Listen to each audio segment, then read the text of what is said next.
All right, next up, it is Temple and Tulsa matching up here. Tulsa 3.5-point home favorites, 54.5 being the total in this game. Temple, obviously, just what can you say? Not even the bad weather and the remnants of Tropical Storm Ophelia could help Temple out enough against Miami on Saturday. They were just completely outmanned, as you kind of thought they might be. But I thought they would be, especially with the weather being a little dicey. Thought they'd be a little bit better than losing 41-7. But no, they were completely outplayed. Miami with a pretty easy cover. They just dominated the second half, shutting out Temple in the second half. Temple got their one touchdown late in the first half and then did absolutely nothing in the second half. Could not run the football. When you have, as a team, 16 rush attempts for 11 yards, that's hideous. I mean, you just cannot run the football. They couldn't in that game. All their offense came from Warner throwing the football for Temple. And that's been more of an issue for Temple this season. If you actually look at Temple's numbers, you look at the rushing yards, it's pitiful. 107.5, 3.9 yards per carry. They are not running the football. It is a one-dimensional offense. So to me, when I look at Temple, if you've got any kind of good pass defense, you're probably going to shut them down because they can't run the football. And the only way they've been moving it is throwing the ball through the air. If you have a good pass defense, you can probably shut them down. Problem is, Tulsa doesn't have a very good pass defense. If you look at Tulsa, they're giving up 302 passing yards per game. They're giving up a 70.8% completion rate on average to opposing quarterbacks, Tulsa. So I actually think this could be a good matchup here for Temple because Temple can only move the ball through the air. Tulsa can't stop anybody through the air based on their stats so far this year. On the flip side, you look at Tulsa.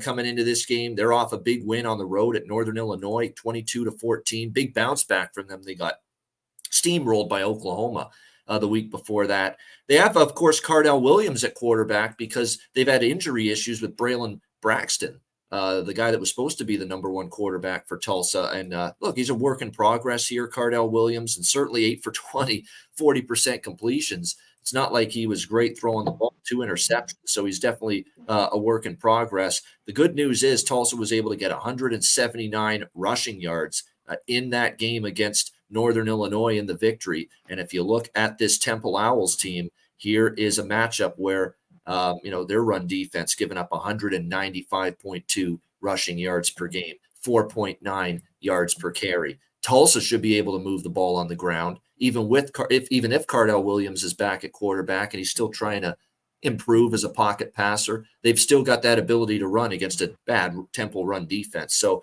this is another one where total in the 54.5, 55 range actually might be a little light because Temple should be able to throw on Tulsa. Tulsa should be able to run on Temple.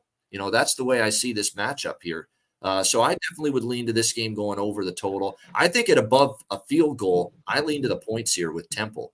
Because like I said, Temple as a dog, I think they're going to get the passing game going with E.J. Warner because Tulsa's secondary has been hideous. So it should be a pretty tight game. I think a competitive game. So at plus 3.5, I'm certainly leaning at the Temple side and also over in this matchup. C-Mac, what do you think here? Temple, Tulsa. I got to go check some. I think the internet might be going, but let's get to it. This is a problem here. It's just going to keep going on with Temple not being able to run the ball. EJ Warner can only do so much. And then the Temple defense is just not good. There was question marks. We even talked about it.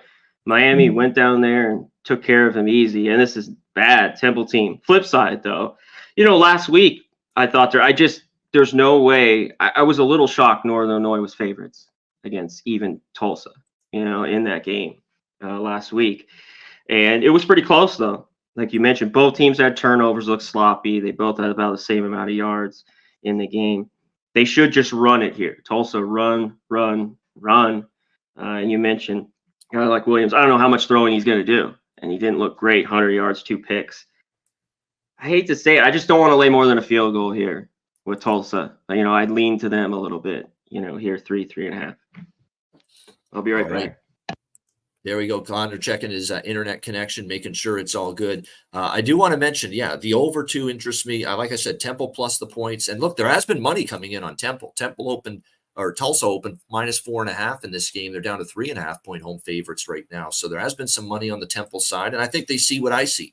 And I think Temple can throw. Temple, if they can't throw the ball, they're facing a team that can with good cornerback play, good play in the secondary, that can shut them down through the air. They're definitely not going to move the football because they can't run worth a lick. But Tulsa's pass defense has been leaky, so I do think Temple can move the ball through the air. And on the flip side, like I said, it's kind of like strength versus weakness for these two offenses. Both of these Tulsa's offense is better running the ball. Temple's worse stopping the run. Temple's better throwing the football. Tulsa's worse stopping the pass. So that's why I think the matchup works here. Both teams are going to want to be able, I should say, to move the football via their preferred method of doing so. So that's why I definitely think the game could go over that 54.5. And like I said, leaning to Temple here, plus the 3.5.